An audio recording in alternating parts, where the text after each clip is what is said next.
তোমরা ভাবো আমি শুধু পিছন দেখাতেই পছন্দ করি। হ্যাঁ তোর আছে, তুই দেখাবি, ভালো লাগলে খুলে বেড়াবি। দেখো ভাই, তোমরা অনেকেই সৌনকের দুধু নিয়ে কমেন্ট করেছো। এই কে রে? সৌনকের দুধ নিয়ে কথা বলিস? তোমার দুধে ভেজাল আছে। আরে বাবা, এরকম পরোটা এরকম সাইজ হলে তো আমিও করতাম। আমনি বলছে আমি নাকি ঢেপসি হয়ে গেছি। মুখ দিয়ে বলছো না, তোমার দিয়ে বেড়াচ্ছে। ঢেপসি কাকে বলে তোমরা জানো? তাহলে তুমি কেন ঢেপসি হয়ে যাচ্ছ? 10 বার প্রতিদিন, মানে যারা হপ্তাহে হপ্তাহে হোটেলে যায় তাদের ফিগারটা ঢেপসি হয়ে যেতে পারে। লোকে হোটেলে যাচ্ছ, তুমি জিমে যাচ্ছ, ব্যাপার একটাই, জায়গা হলেই হলো।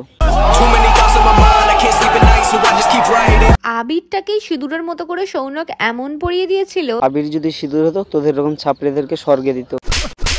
প্রত্যেকটা মেয়েকে কিন্তু সিঁদুর পরলে বেশ ভালো লাগে। কোন ভদ্র ফ্যামিলির মেয়েরা এরকম ড্রেস পরে আমাকে বোঝাবে একটু। কত স্বাদ করে ভাবলাম এই নাইটিটা পরে সৌনককে সারপ্রাইজ দেব। সৌমুসকে সারপ্রাইজ দিবা না তোমার হাবাসি ঝাঁটা মার্কার ভিউয়ার্সদেরকে স্বর্গ দর্শন করাবা?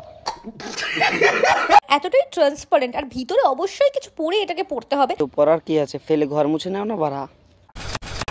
মিশু আমার সঙ্গে এটা করবে আমি ভাবতে পারিনি। হ্যাঁ মানছি এটার দাম 150 টাকা নিয়েছিল। মিশো বুঝে গেছে, তোকে 150 বেশি দেওয়া যাবে না। 100 रुपया देगा। 150 টাকার জিনিস তো 150 টাকার মতোই হবে। সেটাই বলছি, 150 টাকা তোর জন্য অনেক।